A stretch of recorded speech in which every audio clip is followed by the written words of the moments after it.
माया महल की आखिरी सवारी। बैंगलोर के रिचमंड टाउन की पुरानी और घनी सड़कों पर एक अजीब सी खामोशी रहती थी, खासकर रात के 2 बजे के बाद। यहाँ के पुराने बंगले जो कभी ब्रिटिश राज की शान हुआ करते थे, अब ऊंचे पेड़ों और बेलों के पीछे छिपे हुए किसी राज की तरह लगते थे। इन्हीं में से एक था माया महल।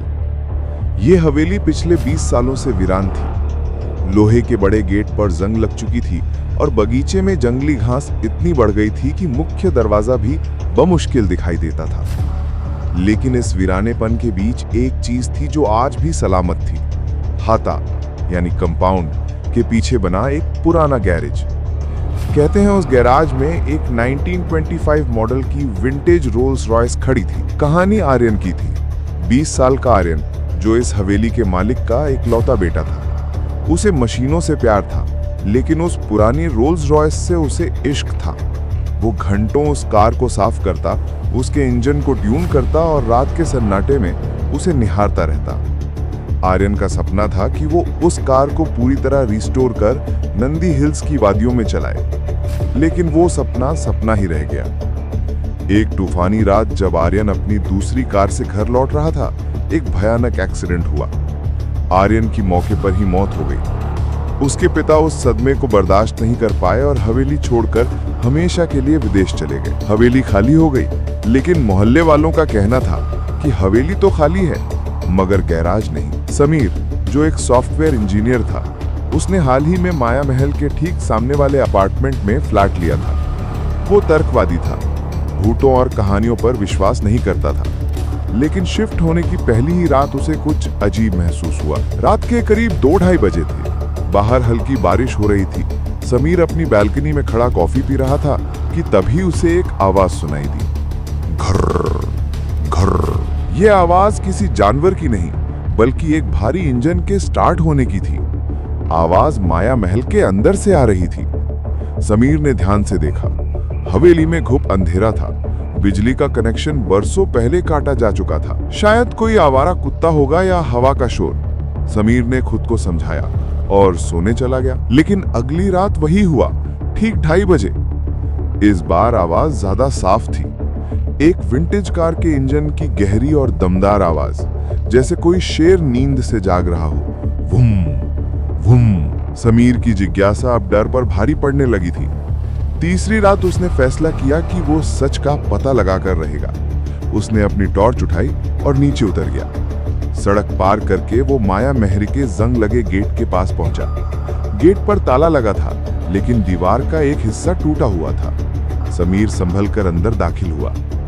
अंदर की हवा में गीली मिट्टी और रात की रानी के फूलों की महक थी। लेकिन जैसे जैसे वो गैराज की तरफ बढ़ा, एक और गंध हावी होने लगी। जले हुए पेट्रोल और पुराने चमड़े यानी लेदर की गंध। गैरेज का शटर पूरी तरह बंद नहीं था, नीचे से थोड़ा खुला था। इंजन की आवाज अब बहुत तेज हो चुकी थी। ऐसा लग रहा था जैसे कोई एक्सीलरेटर पर पैर रखे हुए है और गाड़ी को रेस दे रहा है। समीर का दिल जोर जोर से धड़क रहा था। उसके तार्किक दिमाग के पास इसका कोई जवाब नहीं था। उसने कांपते हाथों से शटर को थोड़ा ऊपर उठाने की कोशिश की। जंग लगे शटर ने एक चीख जैसी आवाज की, लेकिन इंजन का शोर नहीं रुका। समीर ने टॉर्च की रोशनी गैरेज के अंदर डाली।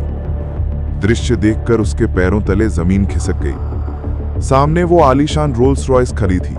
उसके ऊपर पड़ी धूल भरी तिरपाल हवा में फड़फड़ा रही थी।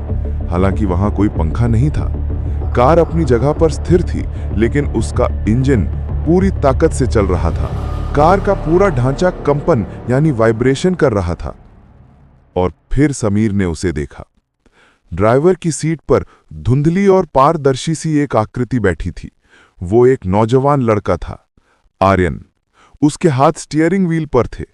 उसका चेहरा बिल्कुल शांत था, लेकिन आंखों में एक अजीब सी चमक थी, जैसे वो किसी लंबी यात्रा पर जाने की तैयारी कर रहा हो। वो बार बार गियर बदलने की कोशिश कर रहा था, लेकिन गाड़ी न्यूट्रल में थी। वो एक्सीलरेटर दबाता, इंजन दहाड़ता, लेकिन गाड़ी आगे नहीं बढ़ती। ऐसा लग रहा था जैसे वो अपनी उस अधूरी यात्रा को पूरा करने की कोशिश कर रहा हो, जो उसकी मौत के साथ अधूरी रह गई थी। तभी डैशबोर्ड पर लगा हॉर्न अपने आप बज उठा। पौ पौ। समीर की हिम्मत जवाब दे गई। वो चीखता हुआ पीछे हटा और गिरते पड़ते गैरेज से बाहर भागा।